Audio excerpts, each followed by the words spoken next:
সংসদে তিস্তা মহাপরিকল্পনা ও নতুন ব্যারেজ নির্মাণের সম্ভাবনার কথা তুলে ধরার পর তিস্তা অববাহিকা পরিদর্শন করেছেন সরকারের ৩ জন মন্ত্রী। পানি সম্পদ মন্ত্রী শহীদুদ্দিন চৌধুরী আনি, ত্রাণ মন্ত্রী আসাদুল হাবিব দুলু এবং পানি সম্পদ প্রতিমন্ত্রী ফরহাদ হোসেন আজাদ বিশেষজ্ঞদের একটি টেকনিক্যাল টিম নিয়ে তিস্তার বিভিন্ন পয়েন্ট ঘুরে দেখেন।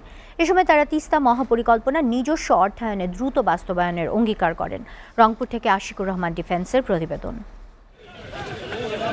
গত বুধবার সংসদে প্রধানমন্ত্রী তারেক রহমান তিস্তার পানি সংরক্ষণে আরও একটি নতুন ব্যারাজ নির্মাণের মহাপরিকল্পনার কথা জানান। প্রধানমন্ত্রীর সেই ঘোষণার পরপরই শুক্রবার তিস্তা ব্যারাজ, সেচ ক্যানেল ও তিস্তা অববাহিকার মাঠ পর্যায়ের সার্বিক পরিস্থিতি পরিদর্শনে আসেন ৩ মন্ত্রী।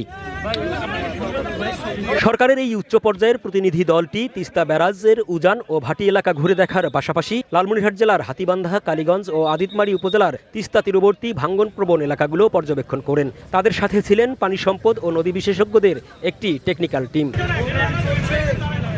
পরিদর্শনের সময় স্থানীয় বাসিন্দাদের মুখোমুখি হন মন্ত্রীরা, শোনেন নদী ভাঙ্গন ও সেচ সংকটে পড়া মানুষের নানা মতামত। এ সময় পানি সম্পদ প্রতিমন্ত্রী স্পষ্ট জানান, তিস্তা মহাপরিকল্পনা বাস্তবায়ন করা সরকারের অন্যতম প্রধান অঙ্গীকার।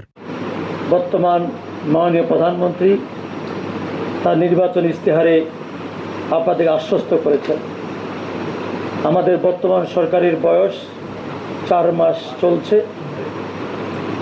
ইতিমধ্যেই যখনই আমরা বিভিন্ন কর্মকাণ্ডে এই উত্তর অঞ্চলে এসেছিলাম, তখনই সাংবাদিক ভাইরা একটি প্রশ্নই আমাদেরকে জর্জরিত করত, কবে তিস্তা মহাপরিকল্পনা বাস্তবায়ন হবে। অন্যদিকে ত্রাণমন্ত্রী জানান, তিস্তা মহাপরিকল্পনা নিয়ে কোনো ধরনের বিভ্রান্তি বা ভূরাজনৈতিক জটিলতার সুযোগ নেই। সরকার দেশের অভ্যন্তরীণ সম্পদ ও নিজস্ব অর্থায়নেই এই মেগা প্রকল্পের বাস্তবায়নের প্রস্তুতি নিচ্ছে। এটার জন্য আমি মনে করি আমার দিক থেকে এটা বিদেশের মুখাপেক্ষি হওয়ার কোনো প্রয়োজন নেই। এটা আমাদের জিও ফান্ড থেকে আমরা এটা করতে পারবো, কারণ এটার মেয়াদ আছে 10 বছর, 2 স্তরে কাজ হবে। সুতরাং প্রতি বছর 2 থেকে 3 হাজার কোটি টাকা বরাদ্দ করলেও আমরা করতে পারবো। তবে প্রযুক্তির ব্যাপারে হয়তো আমাদের দেশীয় যারা আছেন তাদের সঙ্গে হয়তো বহির্বিশ্বের কোনো আরও উচ্চতর যারা জ্ঞান রাখেন এই ব্যাপারে, তাদের সঙ্গে ওনারা শেয়ার করতে পারে। বিকেলের দিকে লালমনিরহাটের তিস্তা সেতু পয়েন্টে দ্বিতীয় ব্যারাজ নির্মাণের সম্ভাব্য স্থানটি পরিদর্শন করেন মন্ত্রীরা। পানি সম্পদ মন্ত্রী জানান, সব ধরনের কারিগরি ও প্রয়োজনীয় প্রক্রিয়া শেষে দ্রুতই এটি একনেক সভায় অনুমোদনের জন্য তোলা হবে। পদ্মা ব্যারেজ যেভাবে একটাকে পাশ হয়েছে, খুব শীঘ্রই আমাদের এই টেকনিক্যাল টিম কাজ করার পর দৃশ্যমান রিপোর্ট হবে এবং দৃশ্যমান এই কাজে যে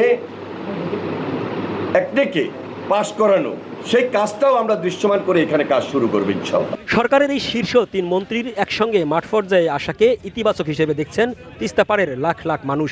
তবে উত্তরবঙ্গের এই লাইফলাইন সচল করতে কাগজের আশ্বাস ছেড়ে এবার দ্রুত দৃশ্যমান কাজের দাবি নদীপাড়ের অবহেলিত মানুষের।